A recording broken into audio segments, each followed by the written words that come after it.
원관 각지에서 오시느라고 대단히 수고가 많으셨습니다.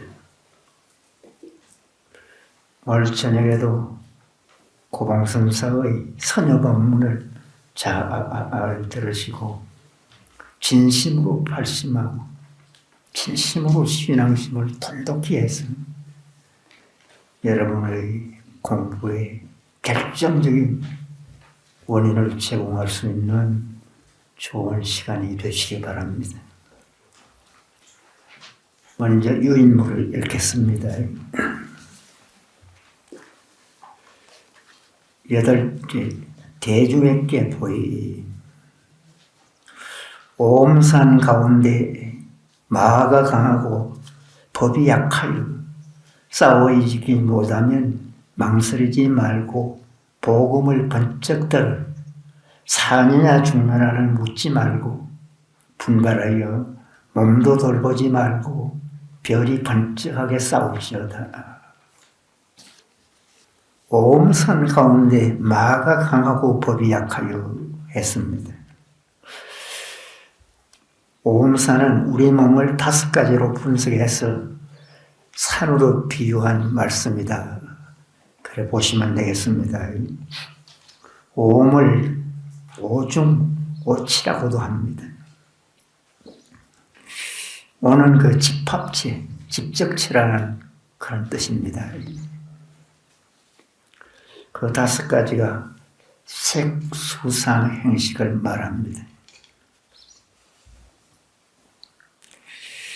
그 색은 물질이라는 의미로 우리 몸뚱아리, 우리 신체를 말해요. 우리 몸은 5가지가 모인 집합체, 즉 집적체라는 거예요. 그 5가지가 색, 수상, 행식을 말합니다. 이 색은 신체를 말하는데 우리 몸뚱아리, 불교에서는 우리 몸을 지수, 화풍, 4대가 결합한 결합체다 그렇게 봅니다. 즉 우리가 애지중지하는 우리 몸뚱아리는 저 헌에 빠진 흙과 물과 불기운과 바람기운이 일시적으로 결합해서 만들어진 것이 바로 우리 육신이라는 거예요. 그 결합의 인연이 다해서 흩어지는 것을 죽음이라고 합니다.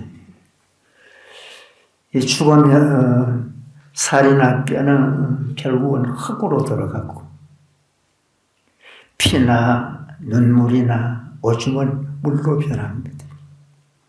그러나 우리의 체온은 대기의 온도로 변하고 있습니다. 오늘 같은 날씨에 그 온도의 일부가 된다는 거예요. 힘은 바람으로 변한다고 합니다. 그 인연이 다 해서 이 5가지로 흩어지는 것을 바로 죽음이다 합니다. 그래서 여러 신남, 신녀 여러분이 세상에서 사시다가 보면 가정 형편이 좋아서 아이들한테 좋은 옷도 해주고 음식도 고기 반찬으로 아주 잘해주고 그야말로 흥청망청하듯이 분수에 넘치듯이 그렇게도 해주는데 그렇게 해주는 그것 자체가 업이 된다는 거예요. 적당하게 알맞게 해주는 것이 유익합니다. 우리 몸은 참으로 허망한 것이다. 그렇게 말하고 있는데 그 허망감은 참 많이 느끼면서 살아가는 것이 바로 인간입니다. 그래서 그 옛 어른들은 그 자신에 대해서 늘 괄목상대하게 눈을 부비면서 자신을 보라는 거예요. 우리 보살님들은 그 하루에도 몇 번 거울을 볼지 모르겠어요. 거울을 볼 때는 미용을 한 예쁜 얼굴만 보지 말고 그 화장을 안 한 추한 모습을 바라보고 바로 느끼라는 거리. 그래서 내 현주소가 어디까지다, 어디 와 있다, 언제면 가게 된다, 그런 그 심각한 모습을 보고 진심으로 발심하는 것입니다. 색 다음에 받을 숫자, 수를 쓰는데 이 수는 감각작용, 외부의 자극이나 대상에 대한 감수작업을 말합니다. 상, 생각상자, 이 표상작용, 운이나 형태에 있어서 마음 안에 생각해내고 표상하는 것을 상이다 합니다. 행은 뭐냐? 의지작용, 행동하고 아는 것을 말이에요. 식은 식별작용, 즉 불변작용을 말합니다. 인간이라는 존재는 이 5가지가 일시적으로 가케하면서 이루어진 것이 우리 몸뚱아리라는 거래요. 이 고정불변하는 실체가 없는 것이라 늘 변천하고 무상해. 그래서 자기의 그 몸뚱아리를 참으로 보고 발심을 해야 된답니다. 마는 강하고 수행하는데 수행을 방해하고 장애하는 것은 그래서 강해요. 몸뚱이는 조금만 아프면 아프다, 괴롭다, 어렵다, 힘들다, 아이고 못하겠다, 별 생각 다 하지요. 수는 감수작용, 온갖 것을 다 느끼는 거래요. 그래서 예민하고 날카로운 물수록 참선하기가 좀 어렵다는 말도 듣습니다. 표상작용은 오만 생각을 다 하고 있고, 의지작용은 대상의 의지에 따라 행동하고, 식별작용은 판단하고 구별합니다. 이런 것들 수행하는데 방해하고 장애가 되는 마구니는 그래서 강해. 그런데 법은 약해. 그 화두가 잘 되면 얼마나 좋겠어요. 의심도 안 나고 어렵고 괴롭기만 하고 늘 그 자리에 서 있는 것 같아. 그러나 싸워 이기지 못하면 망설이지 말고 복음을 번쩍 들어 사느냐 죽냐를 묻지 말고 분발해서 몸도 돌보지 말고 별이 번쩍하게 싸울지어다 했습니다. 이럴 때는 조금 더 망설일 필요가 없어요. 과감하게 해야 돼. 헤아리고 따지고 묻지도 말고. 복음적, 이 복음은 화두를 복음이라고 했어요. 확실히 잡았어요. 뭐 살고 죽는 것을 묻지 말고 또 분심을 내서 아주 분한 마음을 내라는 거예요. 나만 왜 공부가 안 되느냐? 나만 왜 화두가 이 모양 있구냐? 그 분한 마음을 내서 역대조사와 천하선식이 이 길로 성공해서 깨달음을 얻었지 않느냐? 오직 이 화두에 참으로 대단한 마음을 내서 몸도 돌보지 말고 일체를 피우고 싶었어요. 눈에 별이 번쩍번쩍하고 불이 번쩍번쩍하도록 해서 아주 막 화가 나듯이 되게 마음을 내면 눈에 보이는 것이 없어요. 막 그럴 때는 눈이 번쩍거려요. 그런가 하면 불이 번쩍하듯이 막 눈에 화기가 오릅니다. 즉 그렇게 화두를 되게 들고 강하게 들라는 거예요. 그래서 오직 화두에 자신을 던지고 바치라 하는 겁니다.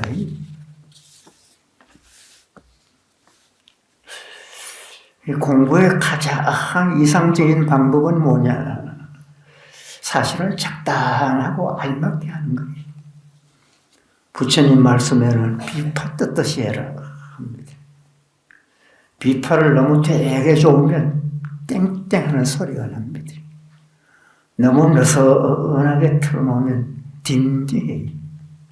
아주 적당하게, 아주 알맞게 이 줄도 그 조정해서 뜯는 것도 아주 적당하게 해야 묘음이나 아주 멋진 음이 나와요. 그렇듯이 이 공부도 아주 적당하게 알맞게 하면 가장 이상적이라, 가장 잘 돼요. 그런데 보통 사람은 그렇게 하기가 이제 좀 어려운 거래요. 그래서 고봉순사도 이런 강한 법문을 하고 있습니다.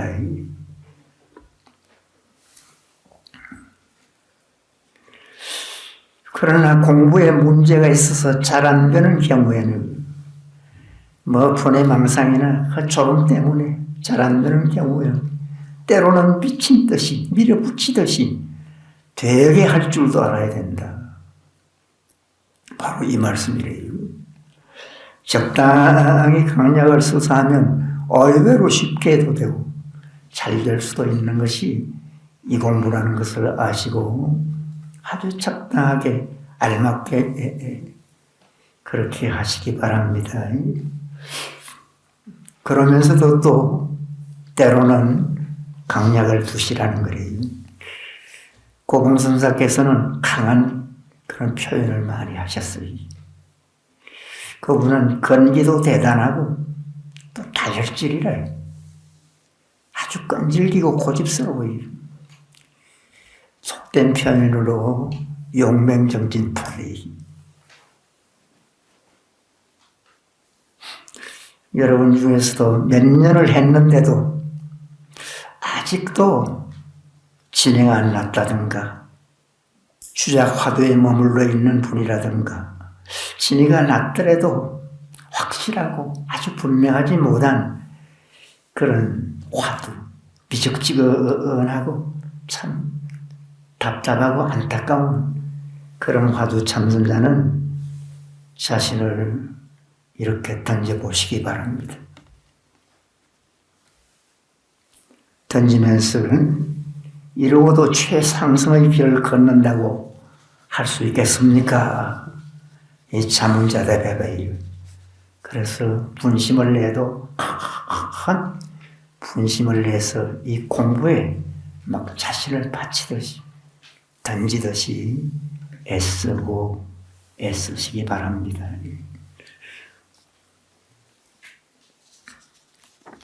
또 여인물입니다.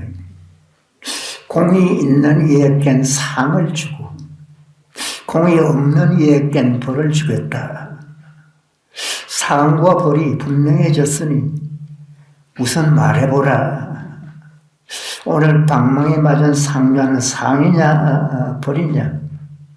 만일 여기에서 검은 것과 흰 것을 지적해낸다면 항화촌장 선사가 대각 경련 선사에게서 방망이를 맞고서 깨달은 소식을 알게 될 것이다 했습니다. 만일 여기에서 즉 검은 것과 흰 것, 즉 잘잘못을 말해요. 흰 것을 알아낸다면 문득 항화 스님이 대각 스님의 방망이 아래서 깨달은 소식을 보게 될 것이다 했습니다. 이 항화 스님이란 어떤 스님인가? 임재 스님의 제자래요. 대각 스님이 큰 회상을 차리고 사는 데서 원주를 봤다고 합니다. 그 당시 대각 스님은 임재 스님의 그 가풍을 그대로 이어받아서 제자를 기도하는 방법이 몽둥이로 때리는 그런 방법이었어요. 즉 주장자로 때리는. 몽둥이 법문과 몽둥이 지도는 당시 임재종 계통의 선사들에게 아주 유행했던 그런 방법이래요. 그 항화 스님이 대각 스님의 방망이 아래서 그 깨달은 소식을, 즉 그런 경계를 자연스럽게 보게 될 것이다. 그렇게 말씀하십니다. 그뿐만 아니라 사실 천하 선지식들의 깨달음도 느낄 수 있습니다.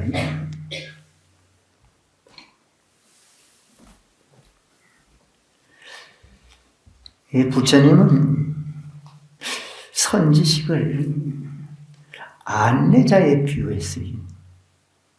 뒷산을 올라간다든가 서울을 간다든가 자상하게 안내하는 사람의 비유를 했는데, 옛날에 선종의 그 유명한 주사들은 안내자이기도 하지만 적극적이고 막 생동감 있는 법문으로서 본성을 드러내서 바로 보고 바로 깨닫는 그런 인연이 되게 했어요.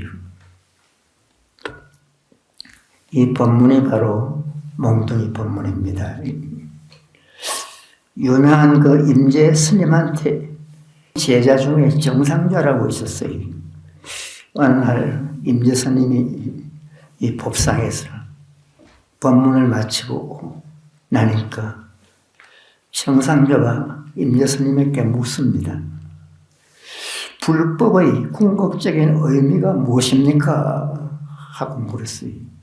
불교의 그 궁극적인 뜻이 뭐냐? 그 물으니까 임재 스님이 선상에서 막 내려가더니, 이 법상에서 바로 내려가더니 묻는 그 상자의 멱살을 잡고는 뺨을 한 대 때리더라는 거예요.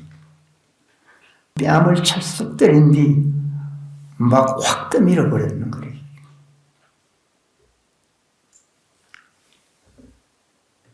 정성자가 그만 올이 빠져가지고 멍해 서 있었다는 거예요. 그리고 그 곁에 있던 스님이 아이 정상자 어째서 절을 하지 않는가 하고 말합니다. 그러니까 정상자가 절을 하다가 혼련이 깨쳤다는 거예요. 이런 분이 선지식이다 합니다. 즉 옛날에 어떤 선사가 그 상가 중에 공부는 애쓰는데 거의 다 된 것 같은데 몇 년을 계속 못난 모습으로 사는 그런 상조가 있었다는 거예요. 마침 그날 막 눈이 한방 눈이 내려나는데 그 상자를 불렀는 일이 불러가지고 절에서 얼마 떨어진 곳에 수십 메다 막 낭떠러지기가 있었는 거예요. 그 낭떠러지기에 상자를 세우더니 여하시 불은 있고 부처는 뭐냐 모르는 거예요.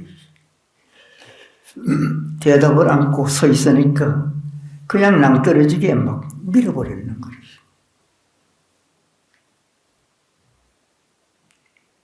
그러고는 당신 방으로 갔는 거예요. 사흘이 지났는데 그 스님이 안 보이거든.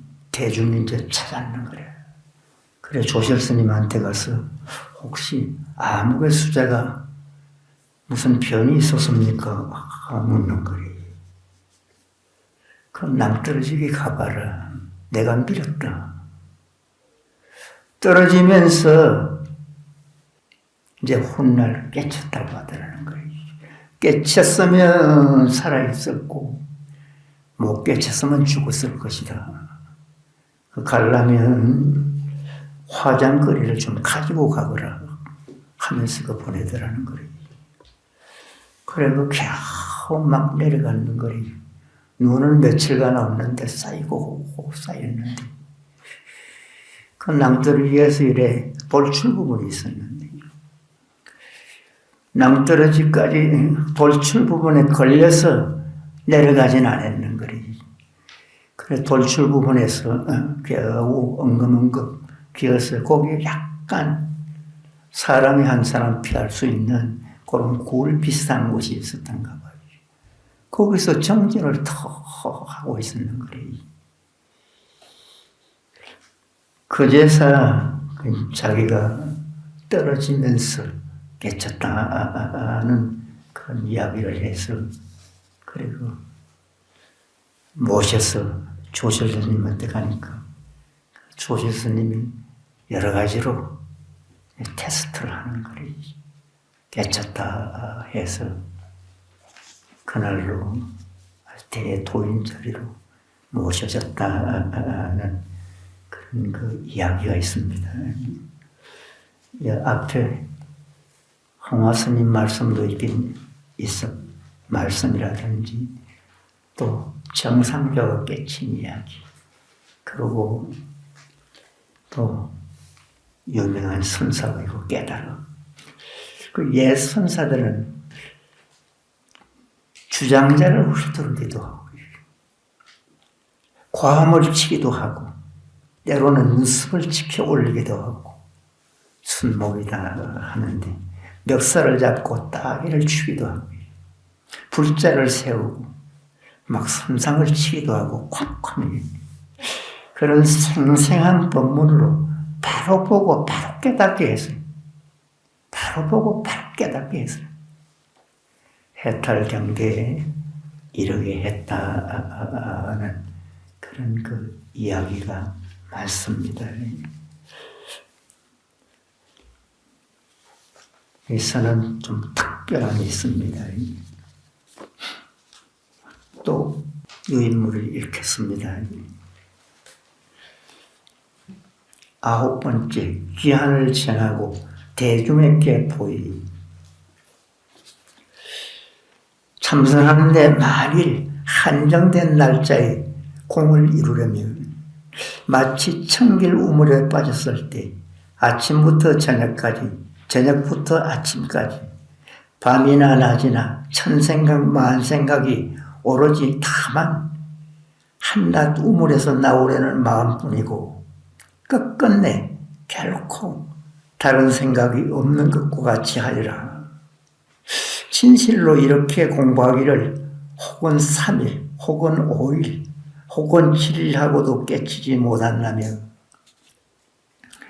이 서봉은 오늘 큰 망을 범했으므로 영원히 혀를 뽑아 밭을 가는 지옥에 떨어질 것이다. 고 했습니다. 이 참선을 해서 정한 기일 안에 성공하고자 한다면 마치 청길 깊이의 우물바닥에 떨어진 것과 같이 하라 했습니다. 이 청길이라는 데는 깊은 우물바닥에 떨어진 것 같이 하라. 그 우물에 빠지면 참 어떤 처지겠어요. 그 우물 안은 좀 어두운 데다가 그 춥지, 물은 점점 차오르지. 이런 심각한 처지에서는 오직 한 생각뿐일 거리. 어떻게 우물 안을 나아갈 수 있을까? 아침부터 저녁까지, 저녁부터 아침까지 1000가지를 생각하고 10,000가지를 생각해도 오직 나가기만을 구하는 생각뿐일 것입니다. 오직 이렇게 하면, 어떻게 하면 그 우물에서 나갈 수 있을까? 끝끝내 다른 생각이 없는 것과 같이 해야 된다는 그 비유의 말씀입니다.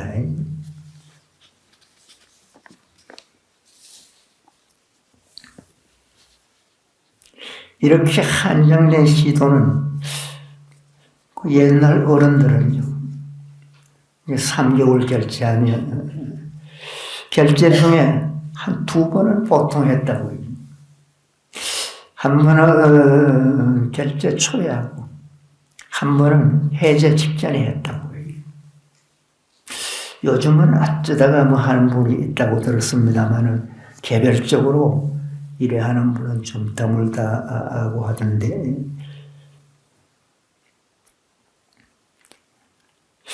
그 결제 전에는 이번 차례는 어느 정도 꼭 성취하겠다.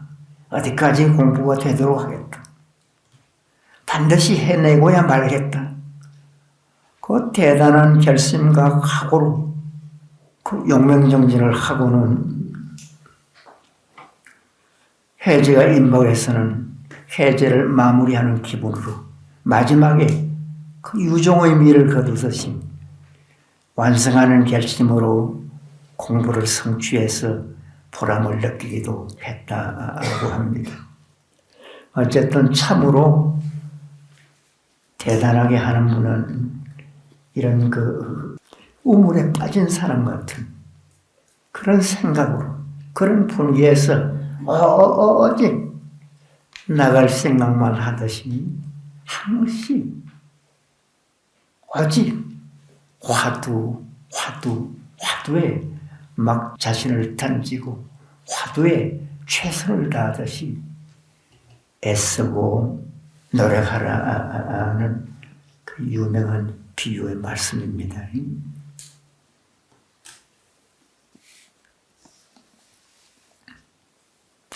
진실로 이렇게 공부하기를 혹은 3일 혹은 5일 7일 하고도 깨치지 못한다면 서봉은 오늘 큰 망언을 경했으므로 영원히 혀를 뽑아 밭을 가는 지옥에 떨어질 것이다 고 했습니다.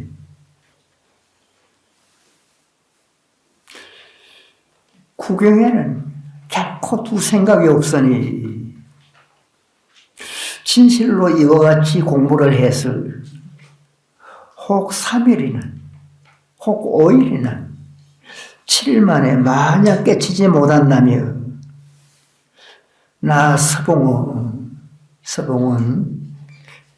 그 토굴이 있던 그 봉우리를 말합니다. 거짓말을 보면서 큰 거짓말을 해서 영원히 혀를 뽑아 밭을 가는 지옥에 떨어질 것이다. 지옥 중에서도 가장 힘들고 고생 많은 지옥이 혀로 밭을 가는 그런 지옥이라고 합니다.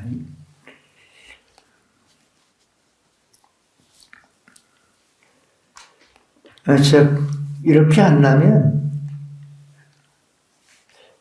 누구나 깨칠 수가 있다는 거예요. 즉 서봉은 큰 마음을 보냈으므로 했습니다. 즉 누구나 깨칠 수 있다. 이제 그런 뜻이 되겠어요.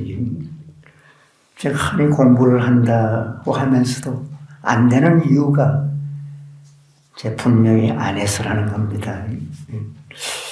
보통 사람의 건기는 흔히 뭐 열심히 한다, 애쓴다라고 하지만 해도 안 되는 것은 말뿐인 그 형식적인 공부를 하기 때문이라는 거예요. 진심으로 참으로 애쓰고 노력하지 않기 때문에 결국은 안 된다는 거예요.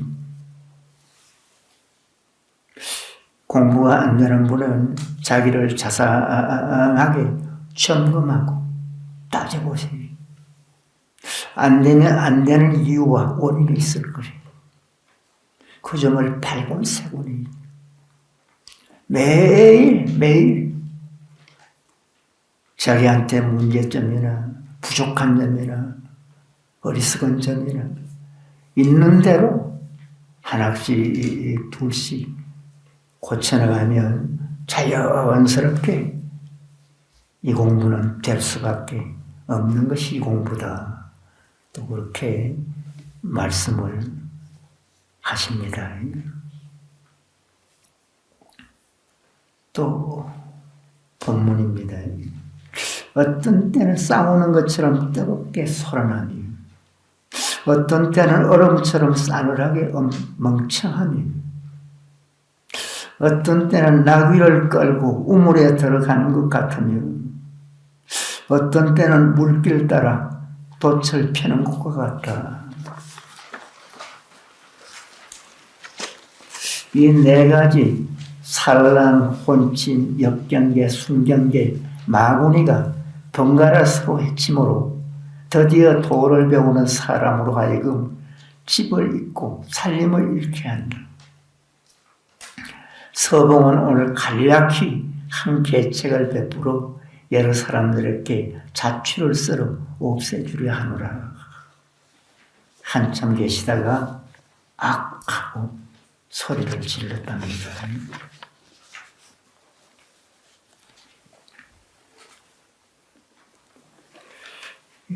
어떤 때는 싸우는 것처럼 뜨겁게 솟아납니다. 참선을 하다가 보면 어떤 때는 싸움이라도 하는 것처럼 막 불같이 뜨겁게 번뇌망념이 일어나요. 흔히 가마솥에 물 끓듯이 한다. 큰 가마솥에 그 장작불 넣으면 막 부글부글 끓죠. 그것처럼 그렇게 번뇌망념이 많이 일어날 때도 있어요. 또 어떤 때는 얼음과 같이 차고 냉랭해서 아무 재미나 기분도 못 느끼기도 해요. 그래서 아주 멍청하게 보입니다. 그럴 때는 화두를 아무리 챙기고 챙겨도 오심이 안 나요. 그렇게 화두 자체가 싫어져요. 어떤 때는 나귀를 끌고 물에 들어가는 것 같습니다. 나귀를 끌고 물에 들어가려고 하면 나귀가 들어가질 않아요. 당나귀는 그렇게 물을 싫어한답니다. 아무리 끌고 들어가려고 해도 들어가지를 않아요. 그렇듯이 화두를 아무리 챙기고 챙겨도 안 들릴 때가 있어요. 이럴 때는 과히 미칠 것만 같아요. 또 어떤 때는 물길 따라 돛을 펴는 것 같다 했습니다.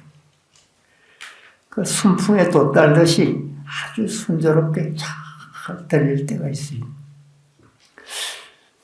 이럴 때는 흔히 화두하기가 누워서 떡 먹기보다도 더 쉽다. 그런 생각이 들 때가 있어요. 그만큼 쉽게 잘 들릴 때도 있어요.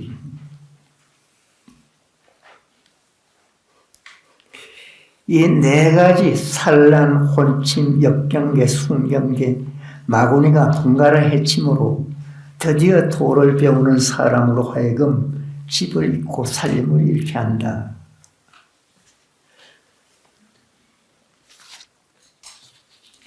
서봉은 오늘 간략히 한 계책을 베풀어 여러 사람들에게 그 자취를 썰어 없애주려고 하노라. 한참 있다가 말하기를 악하면서 소리를 질렀다고 합니다. 이 네 가지 산란과 큰 마음이 산란한 걸 조용하지 못하고 아주 분해망상이 많이 일어나는 상태를 말합니다. 그런가 하면 혼침, 혼미한 상태, 역경계, 순경계, 공부가 잘 되는 경계를 순경계다 하고 공부가 잘 안 되는 경계를 역경계라고 합니다. 그런 그 네 가지의 산란과 혼침과 역경계와 순경계, 그 마구니가 번갈아서 막 서로서로 해침으로써 드디어 도를 배우는 사람으로 하여금 집을 잊어버리고 가업을 잃게 이르렀다는 것이 선한 나는 선마저도 잊어버리는 그런 상태를 본분 사업은 자기의 근본을 다스리고 운명까지도 바꿀 수 있는 근본 사업인데 이 큰 일을 위해서 방책을 베풀어 주겠다고 이제 하십니다.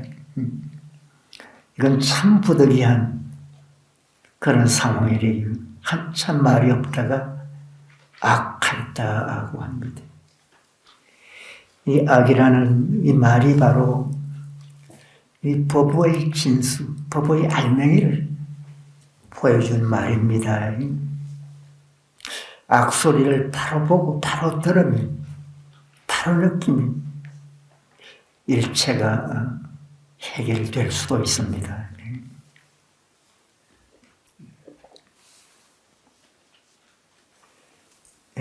또 유인물입니다. 여러분이 10년, 20년이 되도록 무명의 불섭을 해치고 도의 바람을 쏘이다 불성을 보지 못하고 흔히 모두 말하기를 혼침과 산란의 시험을 당했다고 하니 다만 이 혼침 산란 네 글자의 본체가 바로 불성인 줄 알지 못하는구나. 슬프다. 미혹한 사람은 요달하지 못하여 망령되이 법을 집착하여 병으로 여기고 병으로서 병을 다스리기 때문에 드디어 불성으로 하여금 구하면 구할수록 더욱 멀어지고 구하면 구할수록 더욱 더디게 된다고 했습니다.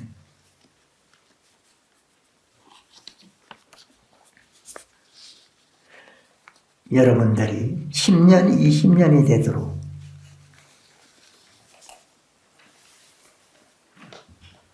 무명의 풀을 해치고 즉 어둠의 풀을 해치고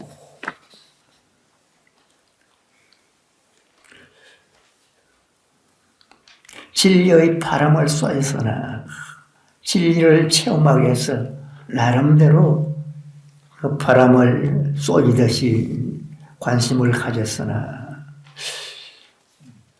불성, 근본 자성을 보지 못하고 가끔 혼침과 산란의 거물에 갇혔다고 했습니다. 다만 그러나 오히려 혼침과 도구 네 글자의 당체가 불성인 것을 알지 못한다 했습니다. 혼침과 도구를 생각할 때는 혼침과 도구밖에 몰라요. 그 네 글자의 당체가 바로 불성이라는 거예요. 불성을 알지 못한다고 합니다. 참선자는 혼침과 도구를 피하지 말고 혼침에 오든 도구를 오든 피하지 말고 혼침과 도구가 올수록 화두를 더 분명하게, 더 확실하게 그렇게 잡아야 됩니다. 피하지 말고 그 가운데서 바로 불성을 볼 줄 알아야 됩니다.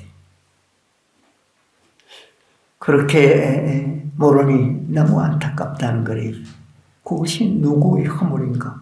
바로 참선자의 허물이라는 거예요. 그래서 슬프고 슬프도다. 미혹한 사람은 요달하지 못하여 망령되이 법을 집착하여 병으로 여기고 병으로서 병을 다스리기 때문에 드디어 불성으로 하여금 구하면 구할수록 더욱더 멀어지고 급하면 급할수록 더 더디게 만들었다 했습니다.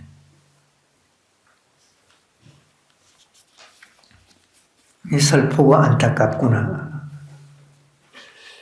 이 정신이 흐린 사람은, 미혹한 사람은 알지 못하고 자기가 법의 그릇되게 집착해서 병을 만들어서 도리어 병으로서 병을 다스리는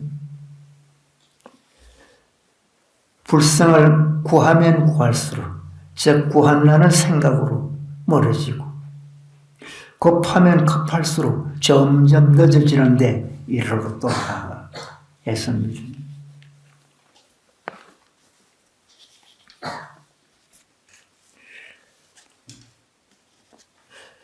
법에 집착하는 것도 그것도 큰 병이래. 애쓰되 집착을 않고 애쓸 따른 일.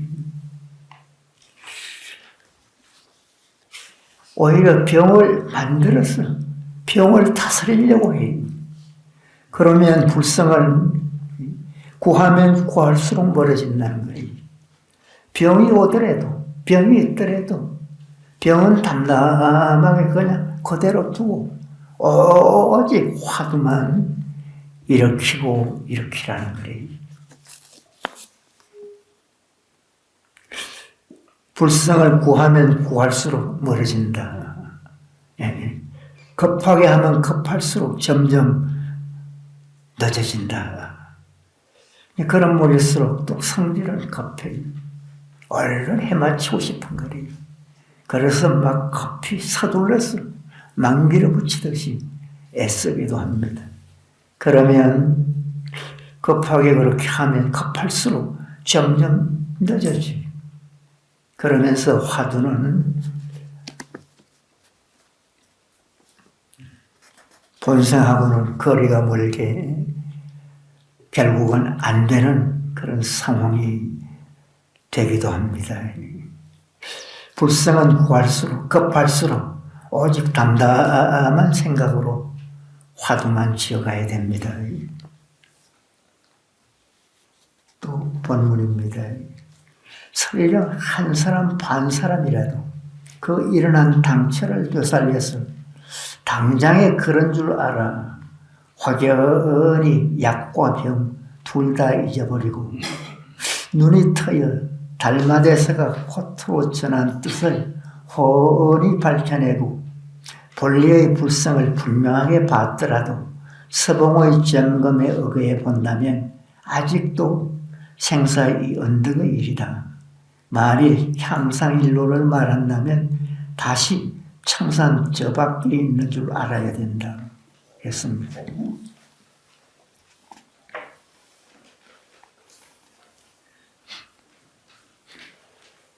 설령 한 사람 반 사람이라도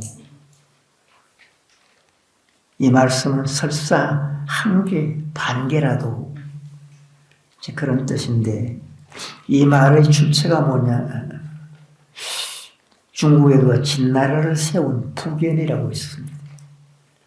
부견이 한참 중국 천하를 통일할 때 전리품으로 라접과 섭착지를 얻었는데 이 두 분 아주 유명한 분입니다.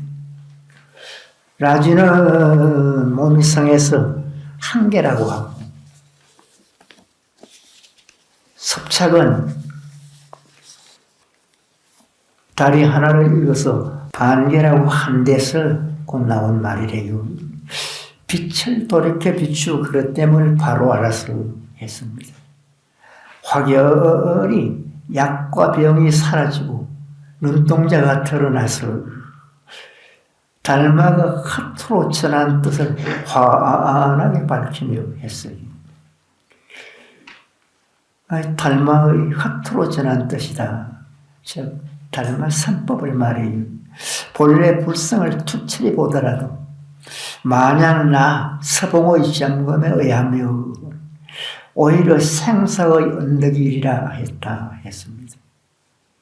만약에 향상일로에서 말한다면 모름지기 청산 밖에 있음을 알아야 할 것이다 라고 합니다. 여기에 그 향상일로란 말이 나왔는데 이 선사들 본문에서 그 많이 쓰는 말씀이래요. 우리가 선에서는 백암록이라는 데서 쓴 그런 말씀인데, 향상 일로다.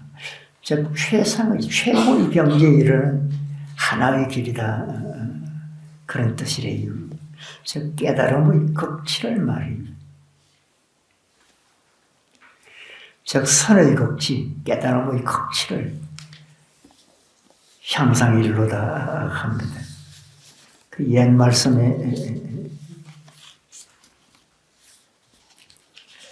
향상 일로는 그 깨달음의 극치는 천성도, 천명의 그 성인도 전하지 못한다. 그런 말씀을 하시기도 했습니다. 참 이 공부하는 일은 매우 고생을 한다면 하기도 하는데, 그것도 원숭이가 그림자를 잡으려는 것과 같다.